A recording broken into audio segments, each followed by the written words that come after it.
Alors, sans y voir aucune malice, la thématique de cette semaine n'est pas liée aux actualités, mais liée à la paracha. Donc, le thème que nous allons développer ensemble ce soir a été intitulé Ragot, commérage et médisance. Comment la Torah voit-elle cela? Vous savez qu'on va lire cette semaine la paracha de Tazria, Metzora. On arrive dans ces deux textes dans lesquels on va parler en effet de cette notion que l'on appelle la médisance, sur laquelle on entend sans doute beaucoup parler. Et on va essayer de voir où sont au fond les enjeux de cela. Pour essayer de rentrer un petit peu dans cette problématique, on va travailler d'abord en amont, si vous le voulez bien. On va commencer d'abord à la création de l'homme. Le texte de la Torah nous dit la chose suivante. Vayipar ba'apav nishmat rayim, vayehi ha'adam le nefesh raya. Lorsque la Torah nous parle de la création du premier homme, elle nous dit Vayipar ba'apav nishmat rayim, Dieu insuffla dans ses narines une neshama, une âme de vie. Vayehi ha'adam le nefesh raya, et Adam, et l'humain fut le nefesh raya, un être vivant. Traduction très, très large et plutôt imprécise. Sur place, le Targum, c'est-à-dire la traduction araméenne du texte, qui est là pour nous décoder un petit peu plus le texte, va nous dire Vayehi Adam le Nefesh Raya, et l'homme fut Nefesh Raya, un être vivant. Il traduit cela par Ruach Memalela. Il fut Ruach, un souffle, Memalela, qui était doté d'une parole. Pour comprendre un petit peu ce dont il s'agit, on va tout d'abord se rappeler d'un certain nombre de concepts. Il y a, disent nos maîtres, 3 dimensions présentes chez l'humain. Ces 3 dimensions sont celles de la neshama, c'est-à-dire de l'âme, celle du ruach, celle de ce qu'on appelle le souffle, et après, ce que l'on appelle le nefesh, c'est-à-dire la dimension vivante qui est présente chez lui. Le nefesh, c'est la vie, les battements du cœur, le corps. On parle de nefesh béhémite, c'est-à-dire d'une vitalité animale qui ne concerne pas bien sûr que l'animal, mais tout être doté d'une vitalité. Ça, c'est ce qu'on appelle le nefesh. La neshama, l'âme, est quelque chose qui donc est totalement déconnecté du nefesh dans son origine et qui va, au moment où le nefesh émerge dans le monde, venir s'agréger à lui. C'est ce que l'on appelle l'âme. Et le ruach, le souffle, c'est l'élément qui nous permet de construire la correspondance entre le nefesh et la neshama. Le ruach serait donc ce que l'on appelle davar hamekacher, cette chose qui lie cette dimension de vitalité animale et la dimension de neshama, c'est-à-dire chelek elokam imal, une parcelle de l'esprit divin. Lorsque on parle donc de l'humain, on va essayer de comprendre c'est quoi ce ruach. Et ce ruach, c'est ruach memalela, c'est le souffle de la parole. Traduction, disent nos maîtres, la parole, c'est le lieu de rencontre et de lien entre d'un côté la neshama, l'âme, et de l'autre côté le corps. Ça, c'est déjà le point de départ. On y reviendra un petit peu plus loin. Ce qui est intéressant, c'est que, à propos de la parole, il y a ce que l'on appelle un brit, une alliance qui va être faite avec le Créateur de l'univers, car en effet, c'était une notion qu'on avait déjà vue un jour dans un cours.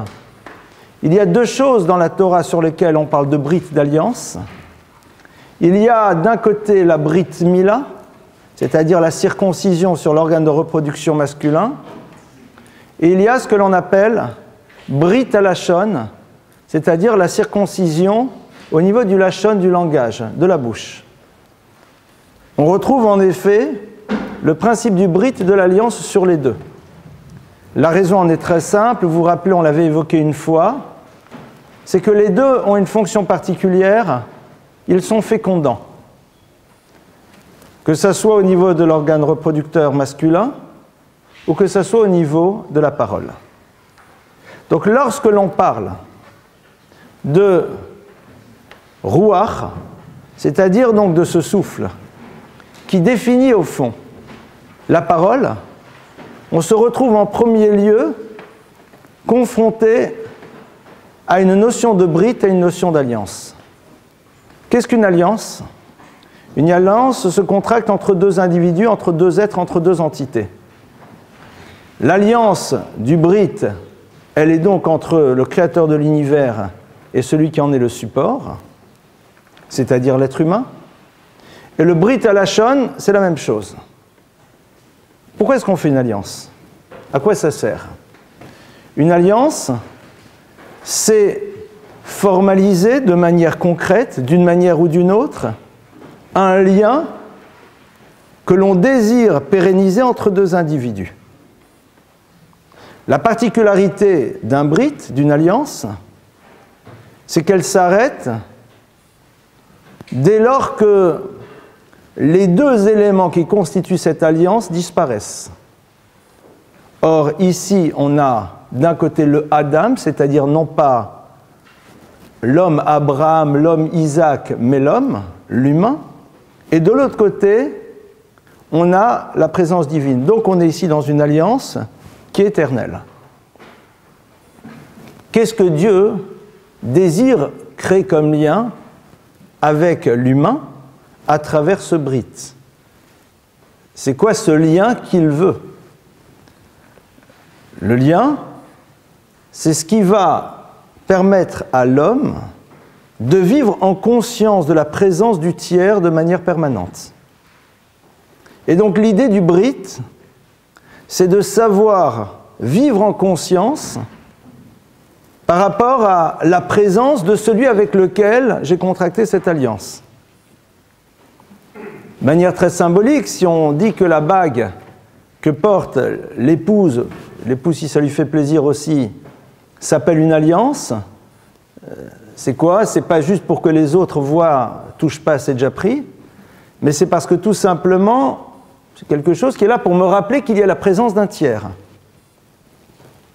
Et donc, au moment où il y a ce brit, Akadosh Baruch Hu désire que nous soyons donc dans cette relation de conscience.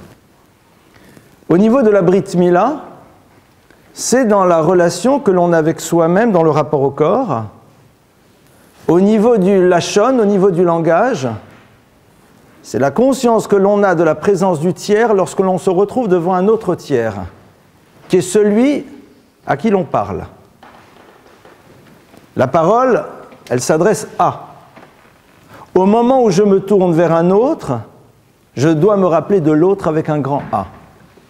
C'est-à-dire que Akadosh Baruch Hu, Dieu attend de l'homme qu'au moment où il est dans une parole, il vive en conscience avec sa présence à lui, le créateur de l'univers. Pourquoi ? Il faut croire que ça doit avoir des incidences. C'est-à-dire que si il y a un brit, s'il y a une alliance, c'est qu'il faut que je me sente lié au créateur au moment où je parle. Mais pourquoi est-ce qu'il faut que je me sente lié à lui au moment où je parle ?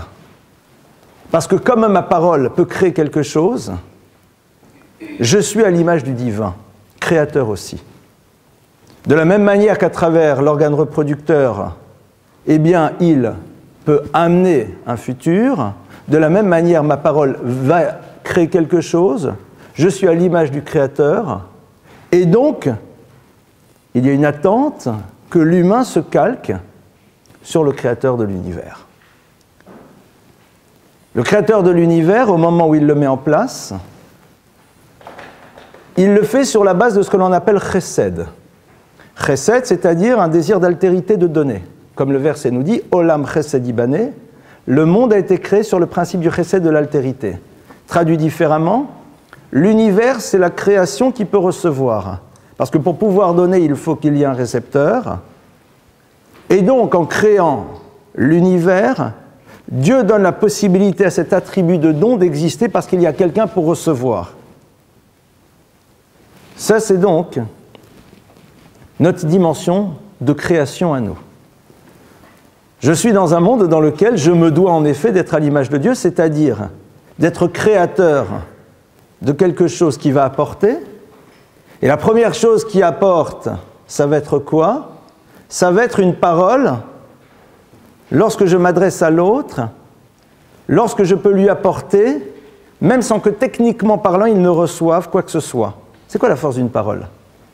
La force d'une parole, c'est qu'elle peut nourrir, remplir, sans qu'il y ait rien de concret qui ne soit présent. Je te donne, mais qu'est-ce que je te donne? Des mots. Mais ces mots nourrissent, ils épanouissent, ils sérénisent, ils apportent tellement de choses. Et c'est là où, en effet, on commence à rentrer dans la problématique du Lachon Hara. Il y a un enseignement qui dit la chose suivante. Lorsque une personne dit de la médisance, et la médisance pour la Torah, ce n'est pas raconter des choses inexactes, mais c'est raconter des choses qui sont vraies, mais au fond, pourquoi les dire? Est-ce qu'on a véritablement besoin de les connaître? Et dans 98% des cas, la réponse, elle est non, parce que ça ne changera rien qu'on le sache ou pas. Eh bien, lorsqu'il y avait à l'époque du temple de Jérusalem une personne qui prononçait des paroles de médisance, il était atteint par quelque chose que l'on appelle tsara'at. Tsara'at, c'est quoi? C'est ce qu'on traduit aujourd'hui par la lèpre. Mais mauvaise traduction. Tsara'at, ça se manifestait comment? C'est quelqu'un qui regarde un jour sa main, son bras, que sais-je, une partie de son corps, et dit « Tiens, c'est curieux, il y a un poil blanc qui est en train de pousser, et il y a une tache qui est autour de lui. » Alors c'était quelque chose qui n'était pas simple, parce que tout simplement, c'est moi qui ai oublié d'éteindre mon machin, donc je vais aller l'éteindre, je suis désolé, je ne savais pas que ça captait ici encore. Généralement ça ne capte pas, donc je suis vraiment désolé.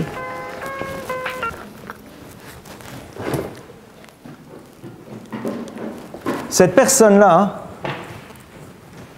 elle voit donc ce poil blanc, et puis elle dit tiens, c'est bizarre. Elle va voir le Kohen, le prêtre, et qui lui disait c'est tsara'at ou pas, c'est-à-dire tu es impur ou pas. Et on va voir quel est le processus. Et on dit elle est metzorat kashalek. Cette personne, elle peut être lépreuse, entre guillemets, puisque c'est le terme qui a été utilisé. Kashalek, elle est blanche comme neige. Bizarre. Le blanc, couleur de pureté, a priori.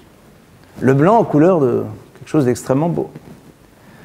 La Gemara nous dit qu'il y avait 72 types de couleurs et de variations de couleurs pour déterminer si oui ou non la personne était atteinte de la lèpre qui la rendait impure ou pas.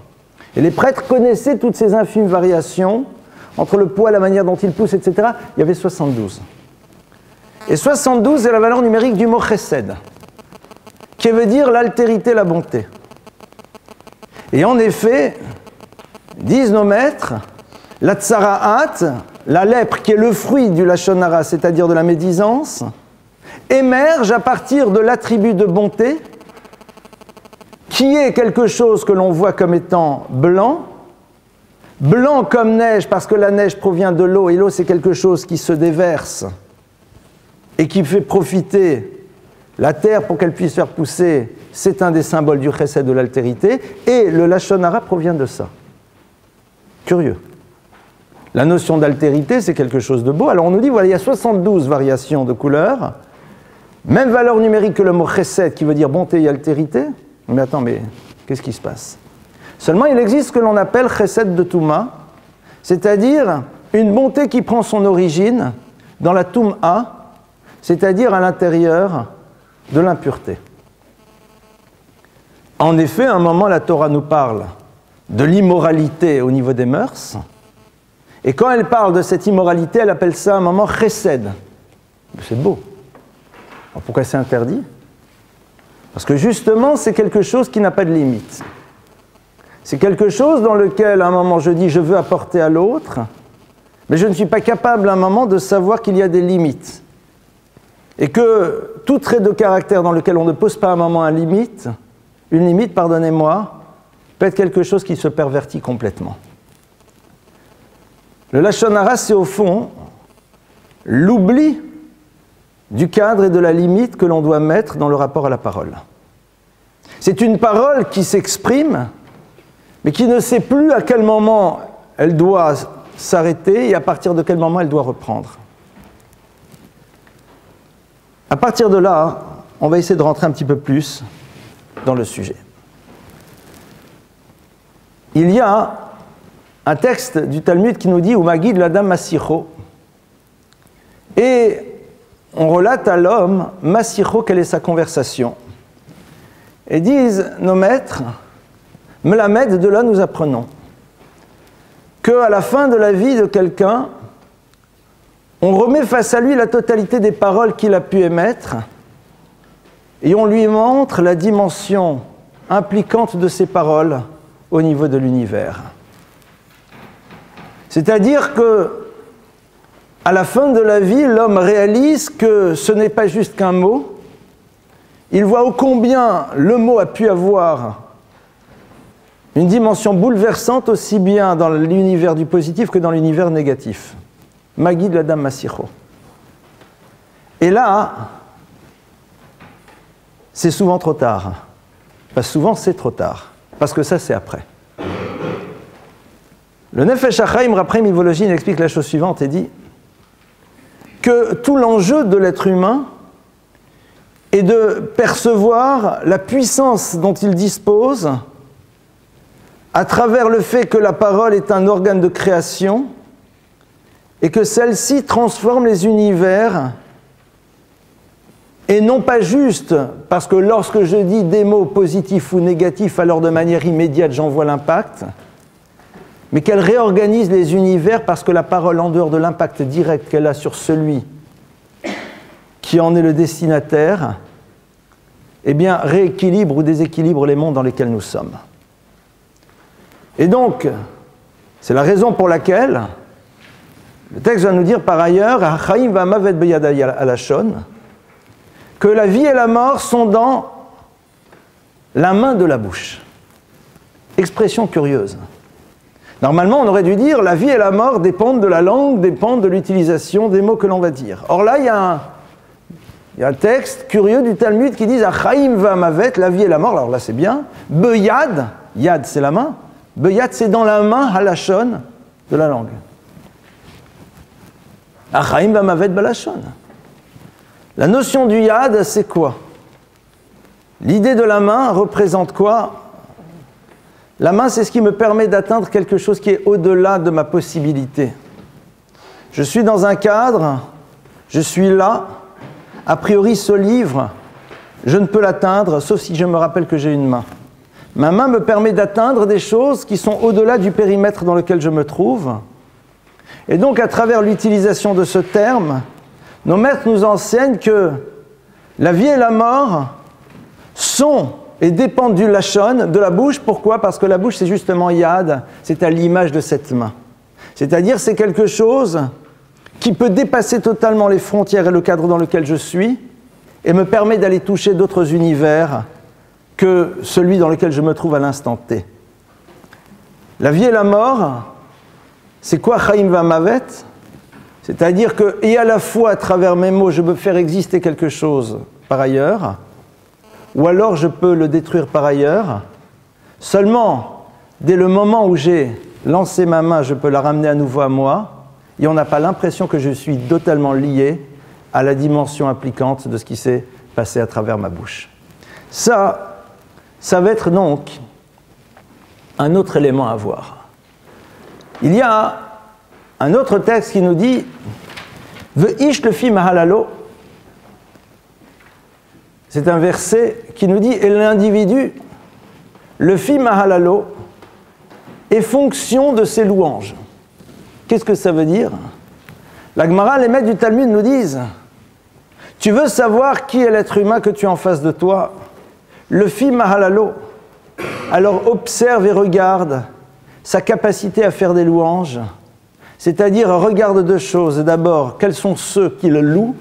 C'est-à-dire, quelles sont les personnes qui représentent quelque chose pour lui? Et tu sauras quelles sont les valeurs auxquelles il adhère, quels sont ses modèles, quels sont ces individus qu'il applaudit. Mais le fi mahalalo, on est homme. Le fi mahalalo, suivant la capacité que l'on a d'être dans la dimension du hilul, c'est-à-dire d'être dans la dimension du compliment, dans la dimension du halel, c'est-à-dire de l'expression des belles choses ou non.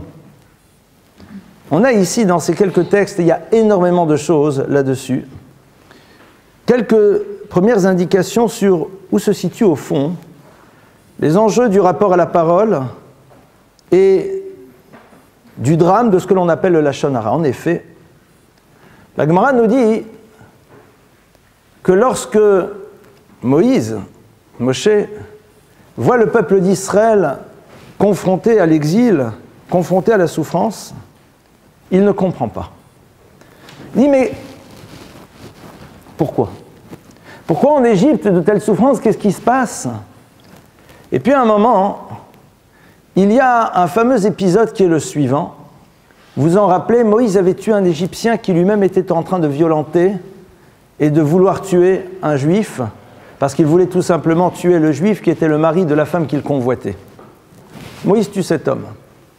Le lendemain, il entend qu'on parle à son sujet. Et qu'on lui dit, ah, tu veux de nouveau tuer comme tu as tué hier l'autre bonhomme, hein, n'est-ce pas, Moshe? Moshe dit, la chose est connue. Et il s'en va. Lecture numéro 1 et basique du texte. Là, on est au courant, il faut que je m'en aille. Mais la Gemara dit non. Il dit, enfin, je connais la chose. Et la Gemara, le Talmud continue et dit que Moshe Rabbeinu ne sait pas pourquoi il y a la souffrance de l'exil. Il dit, maintenant j'ai compris. Maintenant je sais pourquoi. Shenimtsa bahem delatorim. Il y a parmi eux des délatorim, des délateurs. Il y a parmi eux des gens qui aiment faire des choux gras. Il y a parmi eux des gens qui parlent. J'ai compris. Tu veux l'explication de l'exil et de sa souffrance, elle est là, elle n'est pas ailleurs. Et ce qui est très intéressant de voir, c'est que on sait que lorsque nous sommes en exil, et l'exil d'Égypte, c'est le symbole aussi de tous les exils, eh bien, dit le Zohar, on est dans l'exil de la parole. La parole est en exil, et c'est la raison pour laquelle Pessah, fête de laquelle nous venons de sortir, et dont nous aurions dû peut-être un peu plus nous inspirer, eh bien, c'est Pessah, c'est une bouche qui peut à nouveau reparler. C'est-à-dire, c'est l'univers dans lequel on peut à nouveau parler parce que l'on a conscience de ce que veut dire la parole. Parce qu'on en connaît les limites. La parole ne redevient libre que dans la mesure où on en a la maîtrise. Si on n'est plus capable d'en avoir la maîtrise, alors il n'y a pas de raison qu'elle puisse pouvoir s'exprimer. Regardez ce qui est intéressant. Qui est le roi d'Égypte? Le roi d'Égypte s'appelle Paro. Or, si vous regardez Paro, ce sont les mêmes lettres que le mot P-Ra. P, une bouche, Ra, mauvaise. Et le mot Ra qui veut dire mauvais, lorsque vous le mettez à l'envers, ça fait R. R, ça veut dire celui qui est conscient, c'est-à-dire le mal, c'est l'absence de conscience. C'est une bouche qui est mal, c'est-à-dire qui est dans le principe de l'absence de conscience, c'est-à-dire une bouche qui n'est pas consciente de ce qu'elle peut produire. C'est pas pour rien que les maîtres du Talmud disent que celui qui dit du Lashon Hara, qui fait de la médisance, est appelé Ra, et appelé mal. Il y a marqué dans le verset, Lo yogur chara, le mal n'habitera pas parmi toi. Et la Gemara nous dit de quoi s'agit-il, de qui s'agit-il? Il s'agit de celui qui fait de la médisance. Pourquoi? Parce que la médisance, c'est pas dire du mal, c'est être dans le principe du mal qui est lié à cette notion de non-conscience. Le lachon hara, c'est l'absence totale de conscience.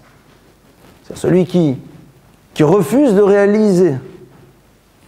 Parce que s'il réalisait ô combien il est en train de détruire, alors s'il le fait, on dit qu'il fait partie de ceux vis-à-vis de quel Dieu ne peut jamais pardonner.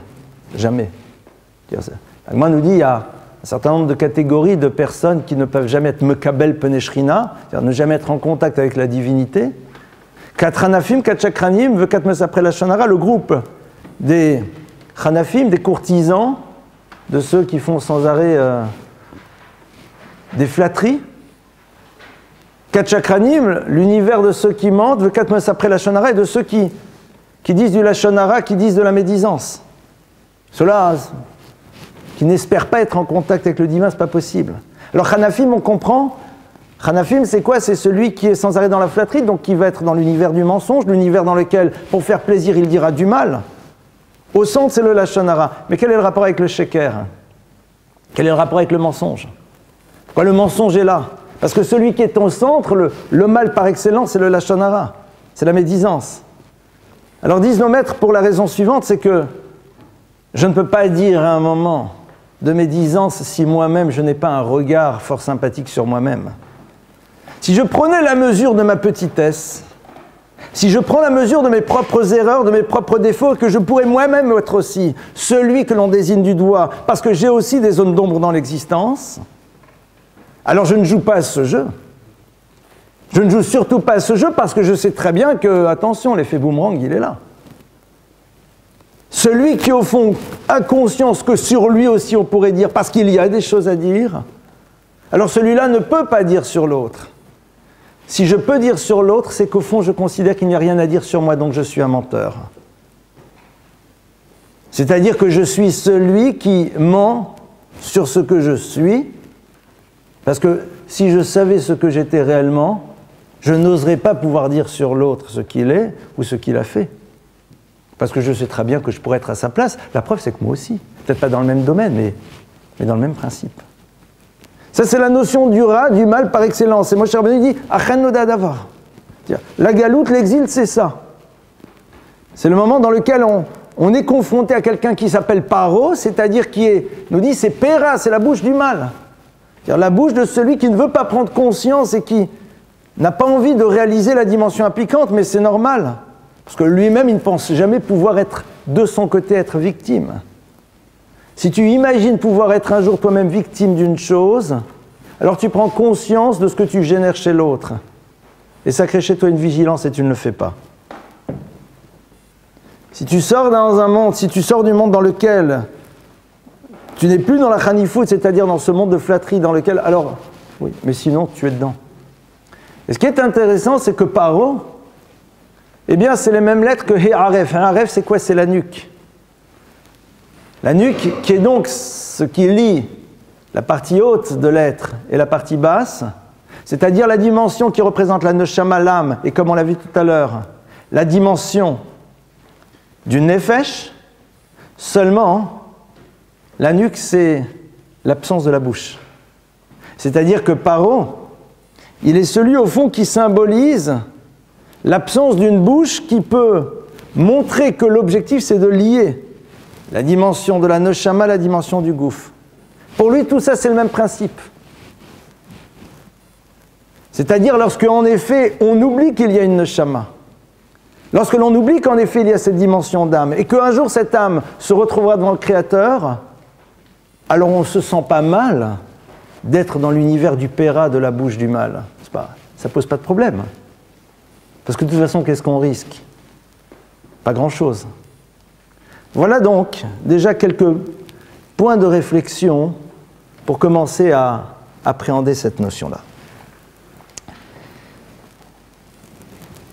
Pour aller un petit peu plus loin, on sait que lorsque l'on prononçait du lachon hara, c'est-à-dire de la médisance, il y avait donc ce que l'on appelle cette lèpre, tsarat. Mais cette lèpre, elle est appelée néga. Néga, c'est une plaie. Et la Gemara fait remarquer la chose suivante, le Talmud fait remarquer, nous dit « En le mala Mais oneg, il n'y a rien de plus haut que la notion du oneg des délices. Ve'en le matami nega, il n'y a rien de plus bas que le nega, la plaie.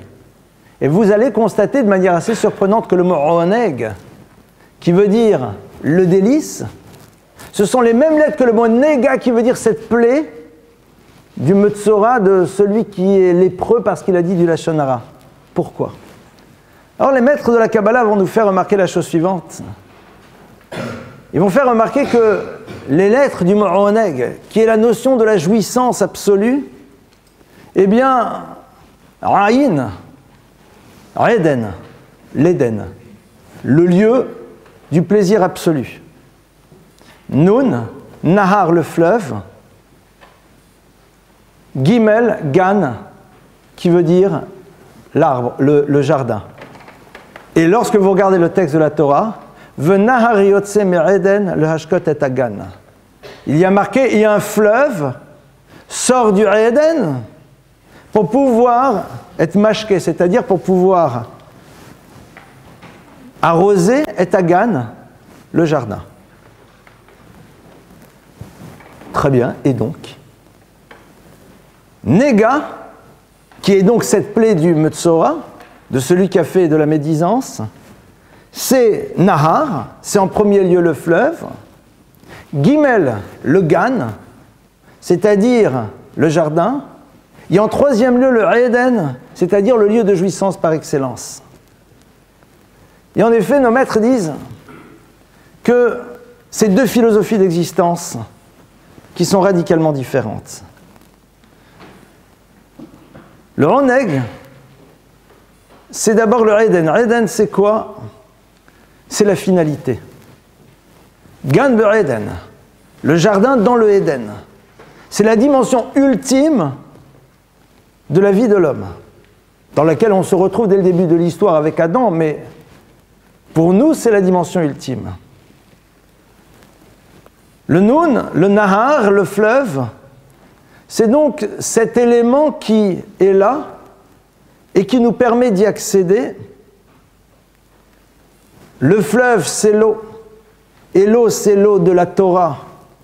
L'eau, c'est ce qui va toujours d'un endroit haut vers un endroit bas, c'est-à-dire en même temps l'humilité. L'eau, c'est ce qui prend la forme du lieu dans lequel elle se trouve, c'est-à-dire la capacité de s'adapter à toutes les réalités de l'existence. L'eau n'étanche que la soif de celui qui en a soif, à l'image de la Torah qui ne nourrit que celui qui en a le désir. Et le Gan, le jardin, c'est les arbres, les fruits, la consommation, la réalité de la jouissance terrestre, physique.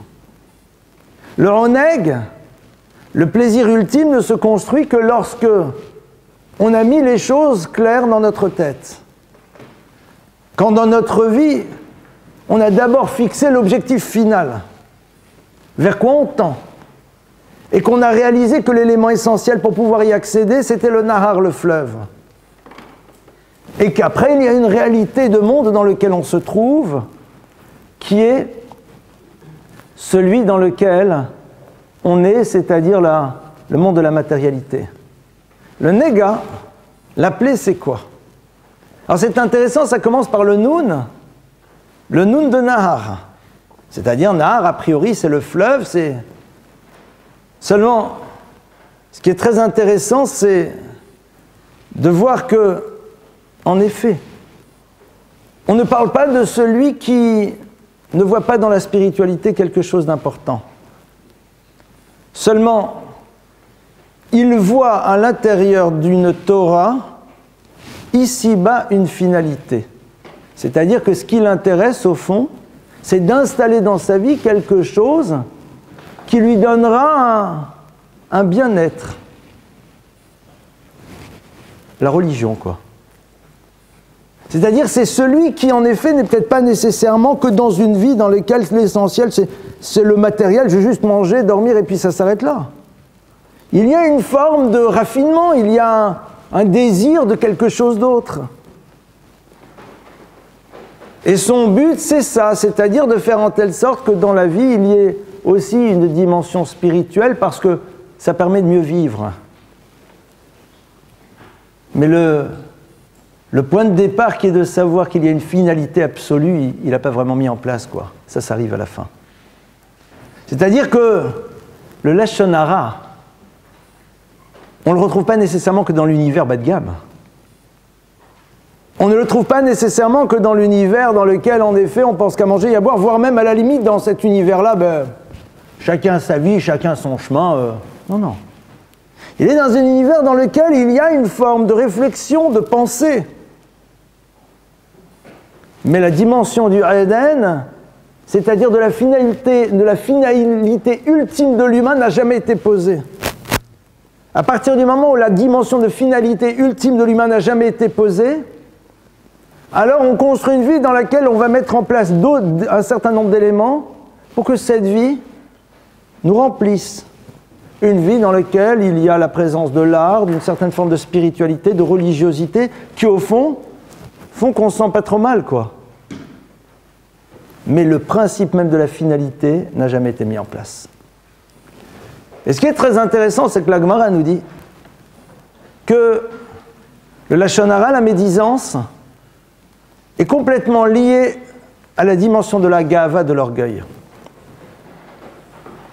Quel rapport il y a entre les deux? C'est que l'orgueil, c'est ce qui fait dire à l'homme qu'il maîtrise tout, qu'il n'y a rien au-dessus de lui. C'est-à-dire qu'à aucun moment je dois rendre des comptes à quiconque. Donc c'est-à-dire derrière ça, l'idée de la finalité n'est pas présente. C'est le même principe. Qu'est-ce qui se passe lorsque l'on disait du Lashon Hara?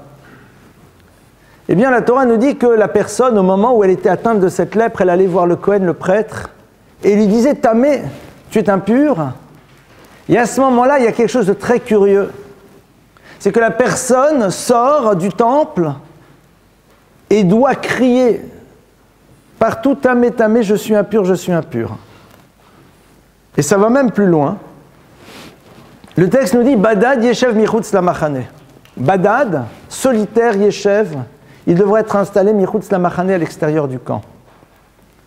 La Torah nous dit que lorsque quelqu'un s'est amusé à faire de la médisance, ou à en écouter, ou à amener l'autre à en dire, ou à l'amplifier, eh bien la première chose qu'il doit faire, il doit sortir, il doit dire « Badad yeshev », je suis impur. Traduction, il faut qu'il vive l'expérience de ce que ça veut dire quand l'autre connaît ton erreur. Toi, tu arrives là-bas, tu es tranquille. Tu arrives dans le temple comme tout le monde. A priori, il vient pour amener des offrandes, prier, ambiance. Et on voit le bonhomme qui sort et qui crie « Tamé, Tamé ». Tout le monde « Ouh !» Ça veut dire que ce bonhomme-là, il s'est amusé à dire de la médisance. Tu as vu ce que ça veut dire maintenant que tout le monde sache ce que tu as fait dans le secret de ton téléphone portable? Tu as vu ce que ça veut dire concrètement? Tu vis. Et après, badad. Et après, t'es badad, t'es isolé. Bedidout, c'est-à-dire, michutz lamachane, tu sors du camp. Tu veux savoir ce que ça veut dire être un mort-vivant, festival d'Avoriaz? Vas-y, mon frère. On t'amène à l'extérieur. Tu vas le vivre en direct. C'est-à-dire, tu restes dehors, personne ne t'approche. Tu vis, mais t'es mort. Pour tout le monde, t'es mort. Mais tu vis. Tu vis, mais t'existes plus. Et donc, à partir de là, il va y avoir du temps qui se passe jusqu'au moment où il revient, et on va vérifier s'il est toujours impur ou pas, et à ce moment-là, il y a tout le processus de pureté qui se met en place. Et parmi le processus de pureté, il doit prendre Shte tziporim chayot torot, il doit prendre 2 oiseaux. Et serez vezov ushnitolat. Il doit prendre aussi un peu de bois de cèdre et de l'hysope. Pourquoi toutes ces choses-là? Tout d'abord, ces 2 tziporim, ces 2 oiseaux pour lui montrer, comme dit le texte, que de la même manière que l'oiseau peut aller partout, on n'en a pas la maîtrise, eh bien l'oiseau peut disséminer partout une parole. On lui dit voilà ce que c'est ta parole. Ta parole, c'est quelque chose qui est parti et que tu n'as plus de maîtrise. C'est là, c'est sorti. Regarde ce que ça veut dire. Mais etz erez, Tu prends un peu de bois de cèdre. Le cèdre, c'est l'arbre majestueux par excellence. Tu sais pourquoi tu en es arrivé à ça? Parce que tu t'es pris pour quelque chose que tu n'es pas. Parce que tu as pensé que tu étais au-dessus de tout le monde. Tu as pensé qu'en effet, toi-même, tu n'avais strictement rien à te reprocher et que donc c'est la raison pour laquelle tu te donnais cette liberté de parler. Comme on l'a vu tout à l'heure, tu es un chakrane, tu mens à propos de qui? À propos de toi-même. Si tu étais vrai par rapport à toi, au moment où tu dis le mot concernant l'autre, tu sais qu'il y a d'autres mots qui pourraient dire à ton sujet. Donc tu ne vas pas le dire. Et en même temps, on lui montre où est le tikkun, où est la réparation, c'est l'hysope. L'hysope qui est un tout petit végétal minuscule, on dit voilà. Tu veux ne pas tomber dans ce piège, sois à l'image de cela, c'est-à-dire va et fais un travail d'humilité, c'est-à-dire regarde véritablement qui tu es, sois humble et aie conscience encore de tout le chemin que tu dois parcourir dans l'existence. La Gemara nous dit que de la même manière qu'on est sorti d'Égypte, ainsi arrivera un jour la délivrance et que l'on verra les mêmes miracles. La Gemara nous dit qu'à quel moment la sortie d'Égypte existe? Parce qu'ils n'ont pas changé de nom, ils n'ont pas changé d'habit, ils n'ont pas changé de langage. Mais la Gemara rajoute quelque chose d'autre que les gens ne savent pas. Veshelo hayuba gvar delatorim. Et il n'y avait plus de délateurs. C'est-à-dire que le peuple d'Israël en Égypte, dans la confrontation qu'il a eue avec Paro, qui, comme on l'a vu, était Péra, c'est-à-dire cette bouche mauvaise, Aref, c'est-à-dire cette nuque, cette incapacité de réaliser qu'il y a à la fois une âme et à la fois un corps et qu'il y a une bouche qui est là et qui crée le lien. Et que cette bouche, comme on l'a vu, elle est fécondante et donc on doit avoir une vigilance par rapport à elle. Lorsqu'il n'y a plus délatorim des délateurs, à ce moment-là, la Géoula, à ce moment-là, la libération, elle peut arriver. Ce qui est très intéressant de voir, c'est que toute l'idée de la tsarat, elle tourne autour d'une couleur qui est le lavane, qui est le blanc. Le blanc, a priori, c'est quelque chose qui est extrêmement beau, comme on l'a vu. On a vu le problème du chesed de Touma, de la bonté sans limite, et qui donc à un moment peut amener à des catastrophes. Mais lavane, c'est quoi? C'est l'univers dans lequel justement on peut apparaître, et donc à partir de cela, eh bien l'autre ne se doute pas de ce qu'il y a derrière. Lavan, c'est celui chez Bikesh, Larakor et Takol, c'est le beau-père de Jacob, c'est celui qui a voulu tout détruire. C'est celui qui a voulu arracher même les racines du peuple d'Israël. Et c'est intéressant de voir que pourtant il a un nom extraordinaire. Le blanc, c'est beau. Et pourtant, c'est là où se situe la pire des catastrophes.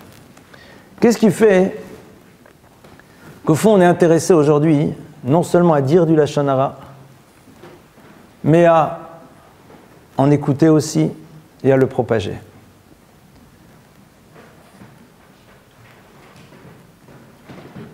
Une des raisons classiques que disent nos maîtres, c'est la suivante. Chacun d'entre nous a besoin de savoir qu'il existe et qu'il a une place dans le monde. Et la manière la plus économique d'exister dans la vie, c'est en ne faisant plus exister l'autre. C'est-à-dire, lorsque vous mettez l'autre à terre, alors brusquement vous êtes grand. C'est la manière la plus économique, je te fais tomber au sol, donc mais là, puisque tu es par terre, je suis plus grand que toi. Le Lachon Hara, c'est le révélateur du non-désir que l'on a de grandir et de se construire. Vous constaterez que toutes les personnes qui disent du Lachon Hara n'ont pas de projet de vie qui les concerne à eux en tant qu'individus, mais n'ont qu'un projet de vie par rapport à un système dans lequel ils sont. Ils ont une ambition de carrière. Ils ont des ambitions à l'intérieur d'un système, mais ils n'ont pas d'ambition par rapport à eux-mêmes. Vous constaterez que celui qui aime écouter le Lachon Hara, c'est celui qui a du temps à consacrer parce que tout simplement, il n'a jamais pris ce temps pour réaliser qu'il avait besoin de construire quelque chose d'élevé chez lui. Et c'est vrai que lorsque nous sommes occupés à construire ce que nous devons être en tant qu'individus, et non pas ce que nous devons être en tant qu'individus à l'intérieur d'un système et d'une société, alors l'univers du Lachon Hara n'a plus rien à faire véritablement dans notre vie. Rav Wolbe va donner un truc très intéressant pour ne pas sortir à nouveau dans cet univers complètement perverti, dans lequel on baigne littéralement dans notre aujourd'hui? Parce que il y a plein de choses qu'on dit qui sont vraies sûrement. Qu'est-ce que ça change à ta vie de le savoir? Rien. Tu vas te marier avec la personne qui est en face? Tu vas faire du business avec elle? Non, alors, tu as besoin de savoir? Non. Alors pourquoi tu veux savoir? Parce que tu as l'esprit libre. Parce que tu as la bouche libre. Alors comment on fait pour ne pas tomber dans le piège? Alors Wolbe dit qu'il y a un truc très simple. En rentrant dans l'univers du chesed, mais du chesed d'Ikdusha, c'est-à-dire l'univers du don, mais du don dans l'univers du positif. On a vu que 72 variations dans les couleurs qui rendent Metzora, qui amènent la lèpre, valeur numérique du mot chesed, altérité, mais on a vu c'est le chesed de Touma, la bonté du côté négatif. Alors Wolbe dit, en développant le chesed, ça veut dire quoi? En donnant à l'autre? Il dit oui, mais de quelle manière? Très simplement. En étant dans l'essence même du chesed qui est j'ai envie d'apporter à l'autre pour que l'autre soit bien. À partir du moment où notre préoccupation au quotidien, c'est avant tout que l'autre soit bien à travers ce qu'on peut lui apporter. Et la première chose qu'on peut lui apporter, comme on l'a vu, c'est l'univers de l'immatérialité à travers cette parole qui le nourrit, alors qu'il n'y a rien de concret à l'intérieur. Vous ne pouvez pas à un moment imaginer détruire celui à qui vous avez envie de donner. Ce n'est pas possible. C'est-à-dire si on était capable, dira Wolbe, de voir chaque être que l'on rencontre comme étant le support d'une possibilité que l'on a et que l'on nous a offerte de pouvoir lui apporter, on sortirait de l'univers du Lachon Hara. Il rapporte l'histoire suivante de cet homme qui était assez âgé, qui un jour l'a rencontré, et quand il l'a rencontré, il lui a dit « Quel est votre nom ?» Rav Wolbe lui a donné son nom. Et cet homme âgé lui a serré la main et a répété 2-3 fois son nom et lui a dit la phrase suivante. Il a dit « Ah, il existait une époque dans le peuple juif dans lequel on remerciait Dieu lorsque l'on rencontrait une personne nouvelle que l'on ne connaissait pas encore, à qui on allait pouvoir donner. C'est-à-dire que la rencontre avec l'autre, c'était une proposition de lui apporter. Et la première chose que l'on apporte, c'est à travers la bouche, à travers un bonjour, à travers un comment allez-vous, à travers ça me fait plaisir de vous voir, à travers que sais-je. La bouche est à l'origine du chesed. On sourit avec quoi?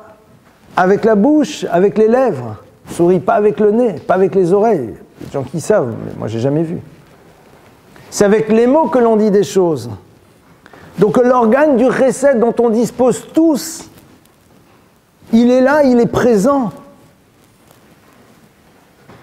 À partir du moment où l'on s'habitue à faire du chesed avec sa bouche, c'est-à-dire avoir une parole qui nourrit, parce que chaque fois que l'on voit l'autre, c'est une proposition qui nous est faite de pouvoir lui apporter, tu ne peux même plus imaginer utiliser cet organe de manière négative, ce n'est pas possible. Tu ne peux pas à un moment détruire celui qui, dès le moment où tu le vois, tu n'as qu'une envie, c'est de lui apporter. On est dans un monde dans lequel malheureusement on sélectionne. Nous les juifs, les sélections, on sait ce que ça veut dire. On est dans un monde dans lequel, en effet, on dit à lui, je vais apporter, mais pas à l'autre. Et pourquoi pas l'autre? Qu'est-ce qu'il a fait? Non, l'autre ne me plaît pas. Pourquoi? Et alors? C'est-à-dire qu'en deux mots, l'autre ne me plaît pas, traduction, il n'y a aucun intérêt à ce que je lui apporte, puisque je n'aurai pas de retour tel qui peut m'intéresser. Donc tu n'as jamais donné à quelqu'un, tu n'as donné qu'à toi. Puisque l'autre ne t'intéresse pas. C'est-à-dire que tu n'as aucun intérêt à investir quelque chose pour l'autre, parce qu'il n'y aura pas de retour. Donc quand tu investis vis-à-vis de l'autre, c'est parce que tu espérais un retour. Donc tu ne lui as jamais rien donné. Tu as mis en place une stratégie, un système pour recevoir toi. Donc tu es à l'encontre même du principe de la création de l'univers, qui a été créé sur le chesed. Souvent les gens disent, oui alors on va faire sur nous, on va... Bien sûr, il faut savoir se taire.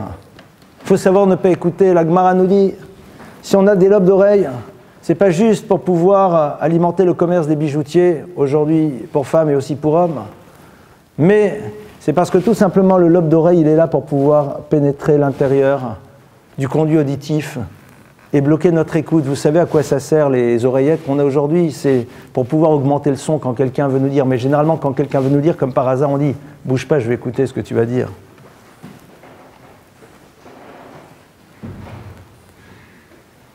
La question, elle est-ce que Bémet, aujourd'hui, on a envie de sortir de ce truc-là ou pas? L'Agma nous dit, tant qu'on n'en sera pas sorti, on reste en galoute, on reste en exil. Vous pouvez faire tout ce que vous voulez.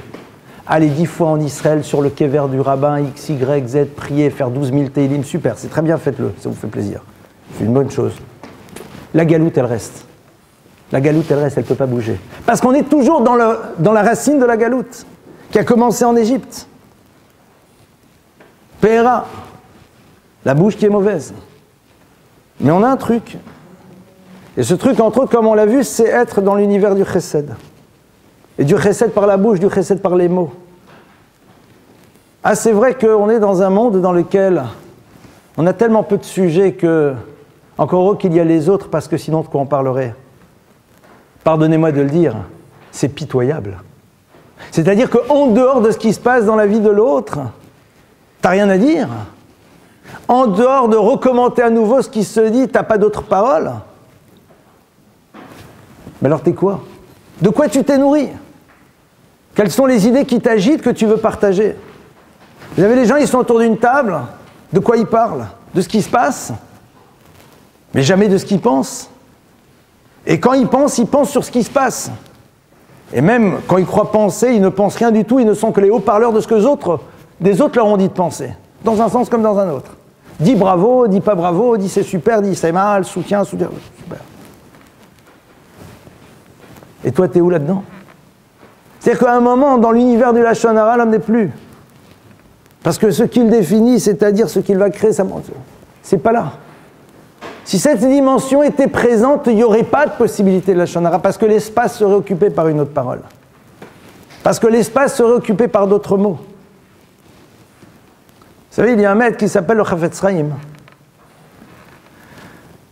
Rabbi Israël Meir Cohen, qui a écrit un livre qui s'appelle le Chafetz Chaim Shmirat HaLashon, c'est-à-dire qui a développé de manière incroyable tout ce qui a trait à l'utilisation de la parole. Quand il a écrit ce livre, il était relativement jeune. Il a amené aux maîtres de l'époque pour que ceux-ci lisent le livre et éventuellement donnent leur assentiment. Il s'est retrouvé chez un des grands maîtres de l'époque qui a lu le livre, qui a dit c'est extraordinaire. Et il appelait ses élèves. Il a dit celui-là vous allez me le faire passer à la moulinette. Il leur a dit je veux que vous débrouillez pour lui faire dire de la médisance. Pendant 2 heures, il était avec les élèves du maître et il discutait sa vie, son œuvre, les autres. Au bout de 2 heures, ils sont partis chez le maître, ils ont dit c'est impossible. Ce qu'il a dit, il le fait. Chafetz Chaim était quelqu'un qui, non seulement a écrit ce texte, mais était capable de le vivre. Le Chafetz Chaim, c'est quoi? C'est un être humain comme vous et moi. Si lui il peut, alors nous on peut. Parce qu'il est comme nous. La seule différence, c'est qu'il avait décidé d'être grand. Et qu'après, il a mis en place les éléments qui lui permettent de... Voilà quelques points de réflexion sur ce sujet. Pour tout vous dire, l'univers de la parole, l'univers du Lachon Hara, c'est quelque chose d'extrêmement développé. Chez les Chachamim, nos maîtres en parlent beaucoup, beaucoup, beaucoup, beaucoup. J'ai ce soir juste essayé de créer quelques ouvertures de pensée sur le concept de la parole, sur comment elle s'organise, sur toutes ces choses-là, pour essayer de voir est-ce qu'on est capable de les retraduire dans notre réalité à nous. Avoir cette vigilance risque de nous amener à nous sentir un petit peu étrangers dans les univers que nous fréquentons au quotidien. Ben, ce n'est pas grave. Je vais vous raconter une histoire vraie que j'ai racontée un jour dans ce cours. Celui qui a vécu l'histoire il y a une quinzaine d'années venait déjà au cours, qui n'était pas là, qui était dans un plus petit local pas loin. Ce monsieur, qui est ce qu'on appelle aujourd'hui un grand homme d'affaires, s'est retrouvé un jour dans une réunion, et l'histoire est authentique. Et dans cette réunion-là, il y avait donc des banquiers, des industriels, on parlait millions, dizaines, centaines, et lui occupait bien sûr une responsabilité extrêmement importante. Et puis à un moment, la conversation diverge et on parle de Pierre, Paul et Jacques. Ce monsieur se lève, et que fait-il? Il se couche, il se met par terre. Alors tout le monde est paniqué, que se passe-t-il? Vous sentez mal et tout? Il dit non, non, pas du tout. Je me mets au niveau de votre discussion. Il faut avoir le courage de le faire. Il faut avoir le courage de faire ce qu'il a fait une autre fois, je me rappelle, dans une réunion dans laquelle, à un moment, il disait, excusez-moi, a-t-on vraiment besoin de parler de monsieur machin? Non, donc si ça ne vous dérange pas, on arrête. Ah, comment on va te regarder? Que vont penser les investisseurs et les banquiers? Et qu'est-ce que lui pense? Et essaye d'imaginer 2 secondes que la personne sur laquelle on parle, c'est toi. Qu'est-ce que tu en aurais pensé? Kat Chakranim. Les menteurs sont à côté de Kadmasapré Lachon Hara. Si tu dis du Lachon Hara, c'est que tu es un menteur. Tu te mens sur toi-même parce que tu penses qu'on ne pourrait jamais rien dire sur toi. Donc tu es un menteur. À partir du moment où tu es clair sur toi-même, alors tu sais très bien que sur toi aussi on pourrait dire des choses. Azmimela, comment tu oses le dire sur l'autre? Ah, comment j'y arrive, comme on l'a vu Rav Badi? Développe le chesed. Le premier chesed, c'est avec les mots. Des mots qui apportent, des mots qui réconfortent, des mots qui énergisent. C'est ça au fond, qui est une des armes dont on dispose. Et j'ose espérer qu'on sera capable de les utiliser comme il faut, surtout à notre époque, qui est une époque quand même qui est compliquée. Voilà, on passe, si vous le voulez, maintenant à vos questions. On a une quinzaine de minutes pour les questions. Allez-y, à vous.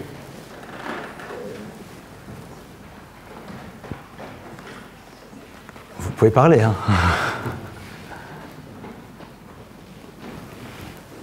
Oui. J'ai une question un peu bête. Il n'y a que les réponses qui peuvent être bêtes. De façon synthétique, comment vous définissez le Lachon Hara? Qu'est-ce que c'est le Lachon Hara? Par exemple, au niveau de la loi, quelque chose sort dans les informations qui concernent X, Y ou Z, X, Y ou Z, voilà. D'accord. Quand ça vient à nos oreilles, et que ce n'est pas sollicité, qu'on écoute, et qu'on commente en disant mais quelle surprise, c'est pas possible. C'est déjà le début de Lachon Hara, c'est-à-dire que cette chose-là, je dois l'ignorer du champ de ma conscience, faire comme si c'était jamais arrivé, ou je peux quand même. Alors, là-dessus, on rentre dans le. Vous savez, les Chachamim ne sont pas niés. Il y a une réalité dans laquelle on vit. Je vais vous définir un petit peu la halacha, la loi. Tout d'abord, il y a en effet ce que l'on appelle, qui est connu de 3 personnes. C'est-à-dire, on considère qu'à partir du moment où 3 personnes sont au courant de quelque chose, Chavrer de Chavra, Chavra Itlei, dit la Gemara, Chavrer de Chavra, l'ami de ton ami, lui aussi a un ami. C'est-à-dire, ton ami qui l'a dit à son ami, mais son ami, il a aussi un ami. On rentre dans la spirale. Donc, on ne transgresse pas l'interdit du Lachon Hara si à un moment on entend quelque chose qui se dit de partout. On ne transgresse pas l'interdit. Ça, c'est déjà une première chose. Maintenant, est-ce que j'ai le droit de le dire? Celui qui le fait n'a pas transgressé, mais est très mal vu. Parce que qu'est-ce que tu as besoin d'être celui qui alimente quelque chose? Ça, c'est le deuxième point. Troisièmement, je vais être un peu violent avec vous, mais pardonnez-moi, on va jouer. Vous savez, là, le monsieur qui vient de me poser la question, en vérité, il a dirigé un cartel en Colombie, etc. Vous êtes d'accord que ce n'est pas votre cas? Le problème, c'est qu'on peut dire n'importe quoi sur n'importe qui. Je ne parle pas de ce qui se passe actuellement, je ne vais pas rentrer là-dedans. Et qui est là pour contredire? On est dans un monde dans lequel, malheureusement, c'est le premier souvent qui parle qui a raison. Et donc là, on a ici une notion qui s'appelle kabdeu vechashdeu.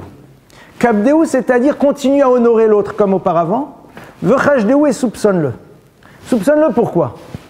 Si on me dit sur quelqu'un, ouais, tu sais, celui-là, fais attention, c'est un voleur.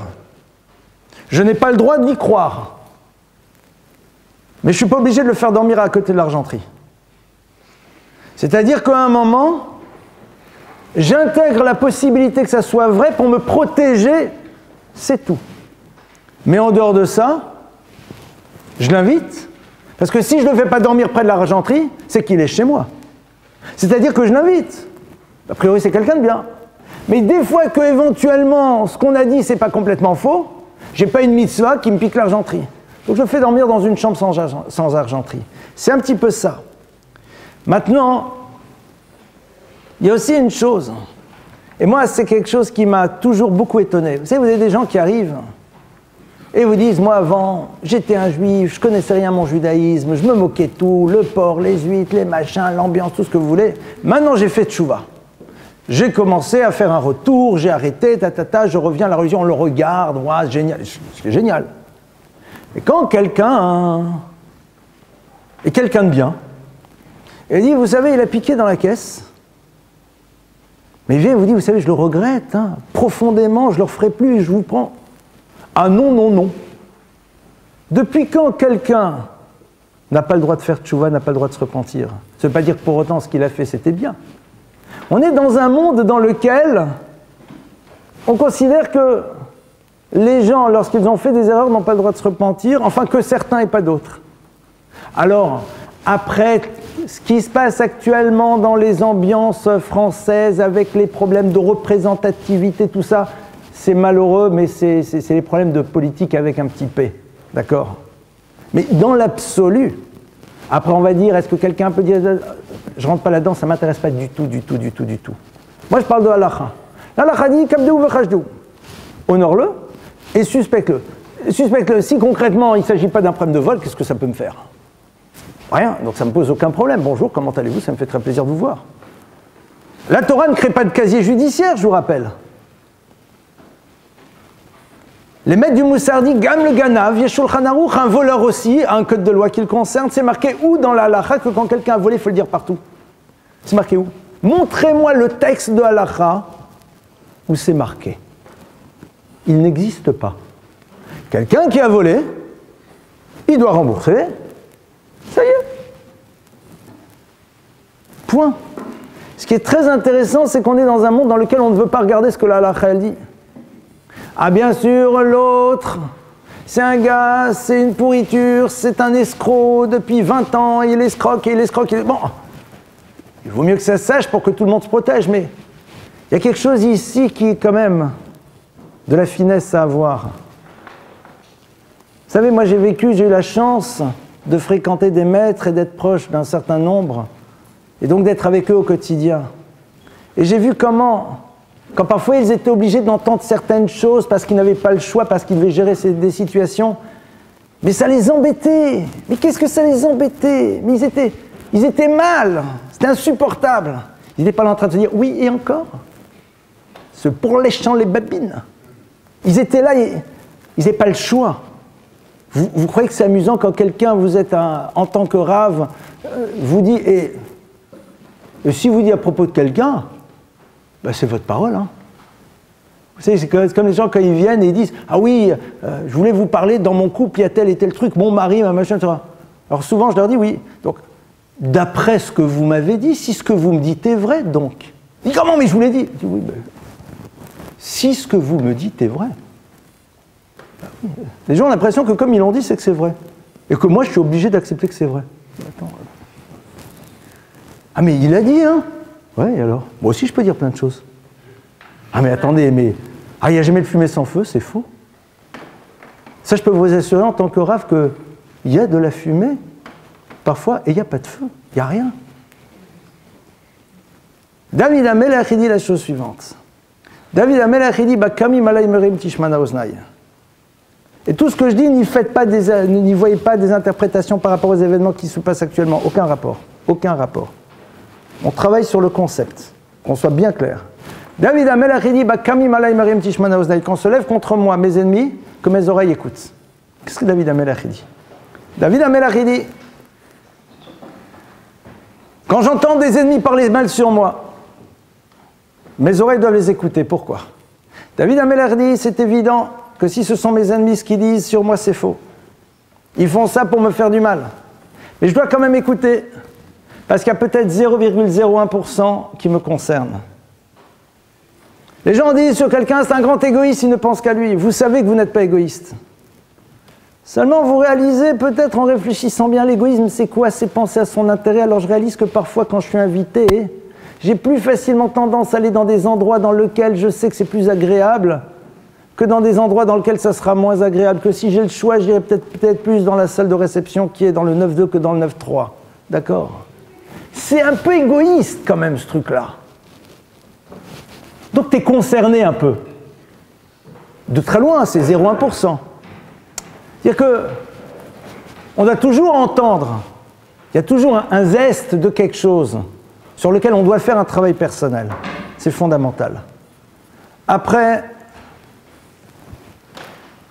on n'a pas alimenté, et on a tellement d'autres choses auxquelles on doit réfléchir, auxquelles on doit penser. Et de toute façon, la plupart du temps, qu'est-ce que ça change? Pas grand-chose.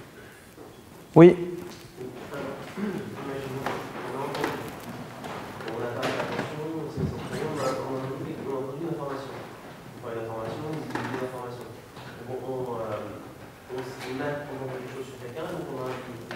On a un biais. Dès qu'on va voir cette personne, dès qu'on va croiser cette personne, dès qu'on va parler à cette personne, même si on fait tout pour chasser cette pensée qui n'est pas forcément vraie et en plus va influer sur notre comportement, on va y penser quand même. Donc comment on va gérer ça à partir du moment où on a entendu du mal de quelqu'un et qu'on ne peut pas s'empêcher d'y penser à chaque fois qu'on voit cette personne. On peut dire pendant un certain temps.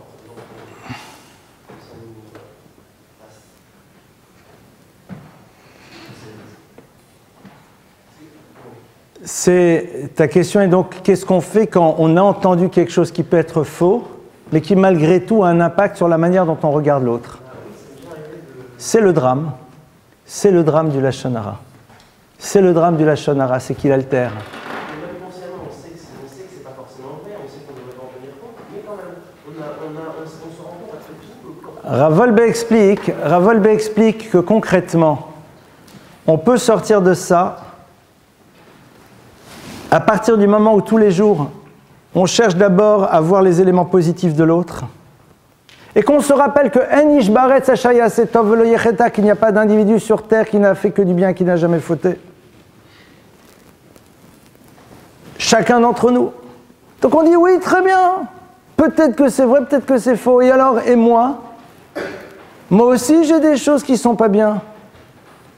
Moi aussi, j'ai des choses. Quelqu'un m'a dit, il m'a parlé, bon, puisqu'on est dans les ambiances mensonges, car la personne dit, t'as jamais menti, toi? Voilà, après, vous allez dire dans quel cas. Bon, après, c'est les problèmes techniques qu'on a aujourd'hui, mais sur le concept. Qui n'a jamais menti, là? Entre nous. Non, ça m'intéresserait, hein? Parce que j'ai jamais rencontré d'ange, alors je verrai un ange. On a tous menti, tous. Qui a pris le chocolat, je sais pas. On l'a fait. C'est-à-dire que, après vous allez dire, il y a telle et telle situation. Ok, super, d'accord, c'est un autre problème. Sur le concept. C'est-à-dire, quand on se rappelle, le Yetzer Hara à 2h du matin, quand on se réveille, il n'est pas réveillé. C'est le seul qui est réveillé quand on se réveille. Il est là, il dort jamais. Tous les jours, tu ne te bats pas contre toi-même, je ne me bats pas contre moi-même. Quand je vais dehors dans la rue, je ne me bats pas contre moi-même, contre mon regard, contre mes pensées, contre tout, bien sûr. Qui ne se bat pas? Seulement, au Hachem, on gagne. On essaye de faire en telle sorte de gagner. Et que les batailles deviennent de plus en plus faciles. Mais on se bat tous. Ah, il y en a qui parfois perdent la bataille. Et toi, tu n'as jamais perdu une bataille. À partir du moment où on vit dans cet état de conscience, les choses deviennent beaucoup plus simples. Je vais vous donner un truc. Pour ceux qui ont déjà des enfants, et Bezrat Hashem, pour toutes celles et tous ceux qui n'en ont pas encore et qui en auront, Bezrat Hashem, un jour vous retrouverez peut-être à l'école, convoqué, et on vous dira, votre fils, votre fille a fait ceci, tada, un gros truc très grave et tout. Qu'est-ce qu'on va faire en tant que parent? On dit, mais c'est vrai, il l'a fait. Il y a des témoins, il y a des photos, il y a des caméras de l'école. France Info est sur le coup.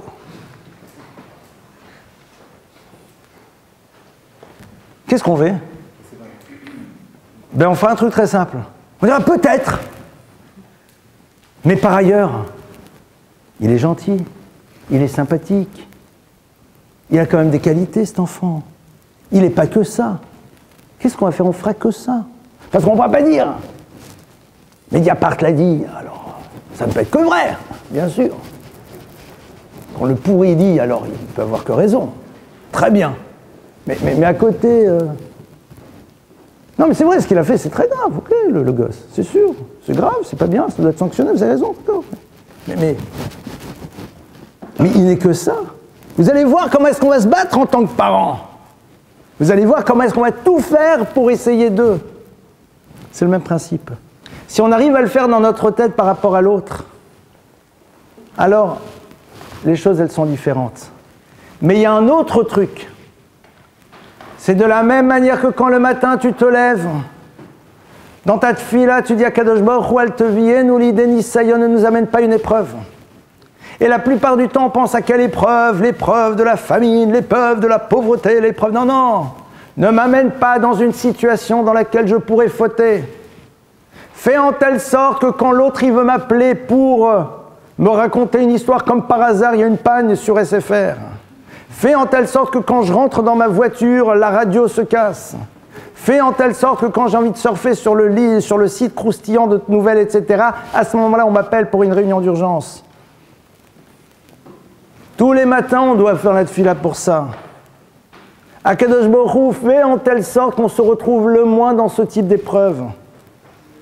Il y a des gens, vous leur parlez, ils disent, je ne sais pas, je ne suis pas au courant. Allez leur demander des bénédictions à ces gens-là.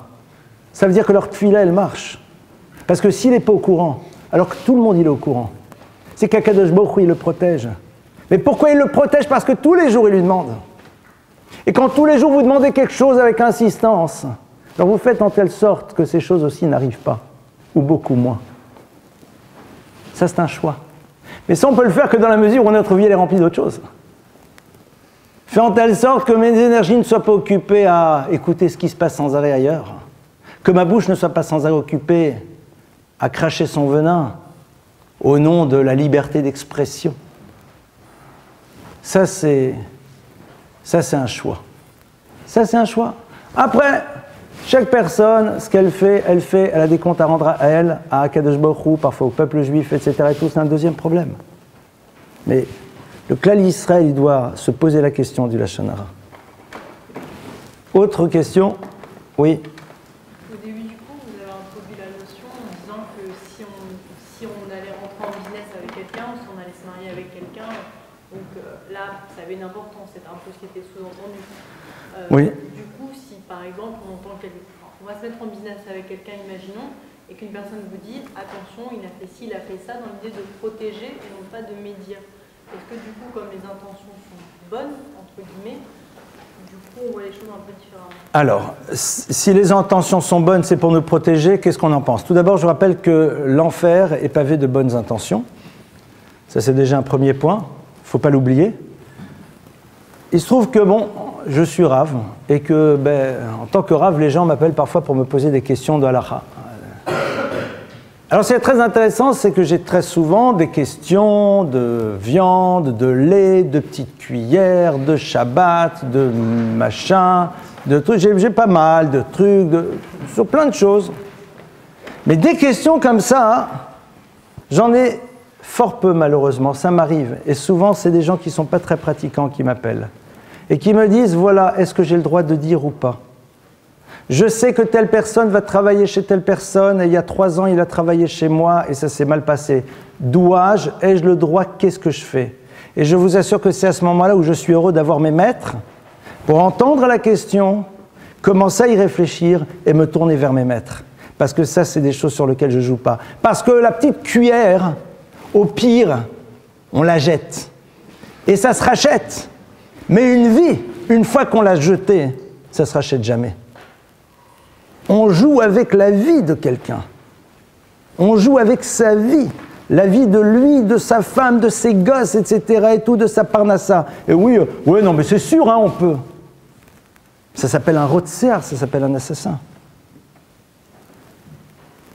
On ne peut pas s'imaginer, c'est-à-dire c'est la fameuse histoire extraordinaire que raconte la rabbinite Jungreis dans son livre, superbe histoire, vous connaissez toutes et tous, de quelqu'un qui disait sans arrêt de la médisance. Un jour, il a dit « Ah, je me repens, je me repens.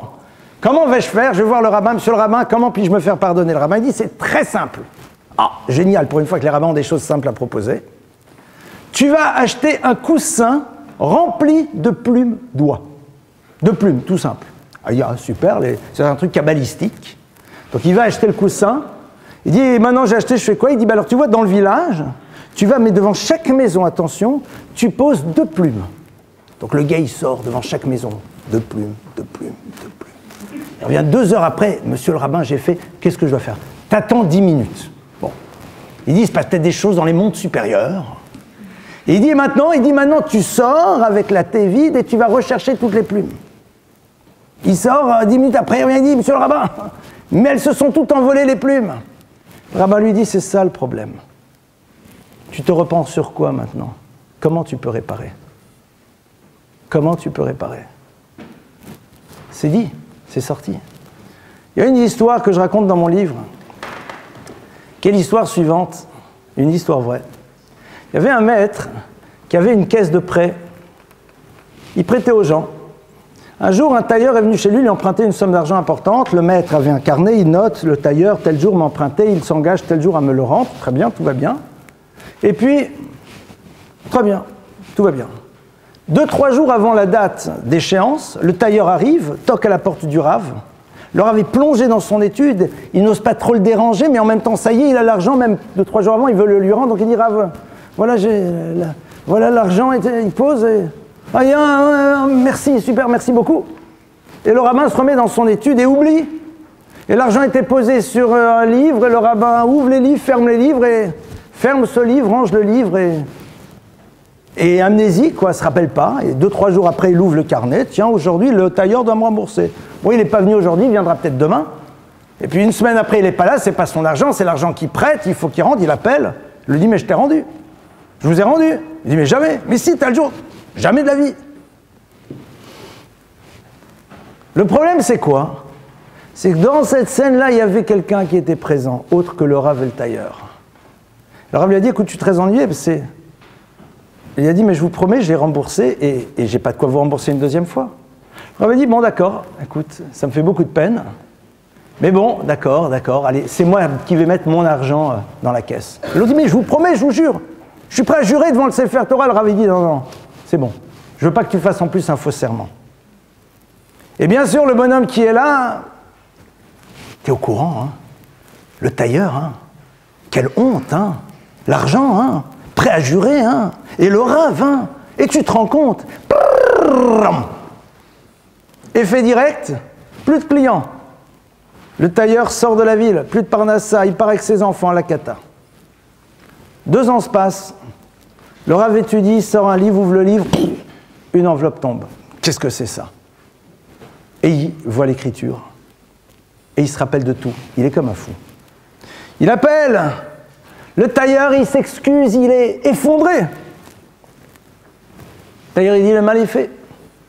Le rave dit, moi alors j'allais dans toutes les synagogues, et je vais dire partout l'histoire.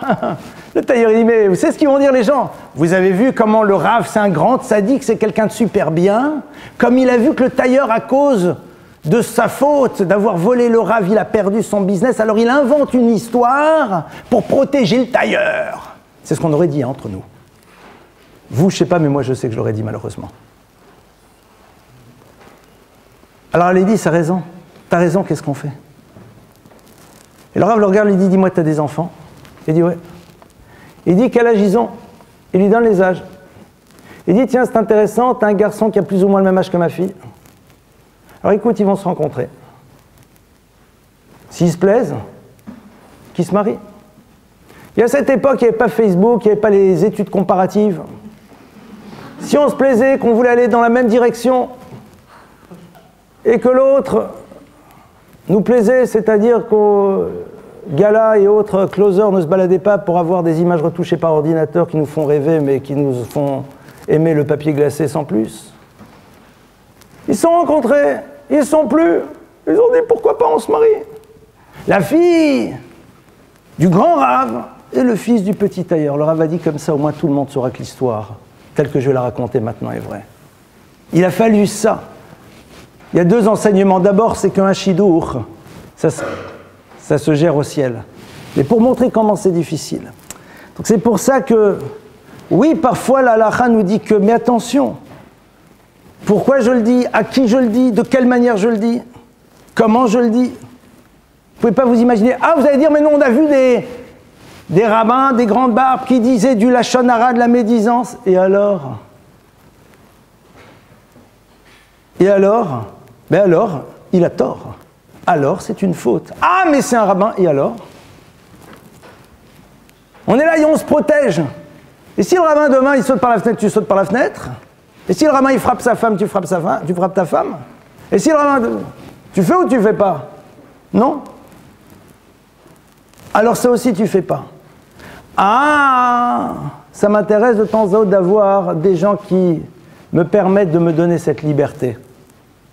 Le ish le fit mal à l'eau, comme on a vu, et l'homme suivant ceux qui l'applaudissent.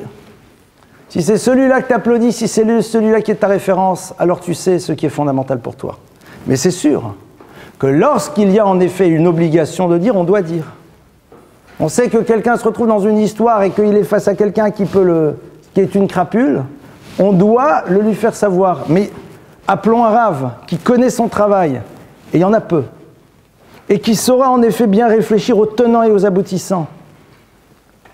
Je vous dis, il y a des gens, parfois, ils vous appellent, ils vous disent, vous connaissez telle et telle personne. Moi, je sais que je ne pourrais pas raconter de mensonges. Mais je sais qu'au fond, c'est pas si grave, c'est même pas très grave. C'est bon, je connais 2-3 broutilles, mais... Si, alors oui, pas vraiment.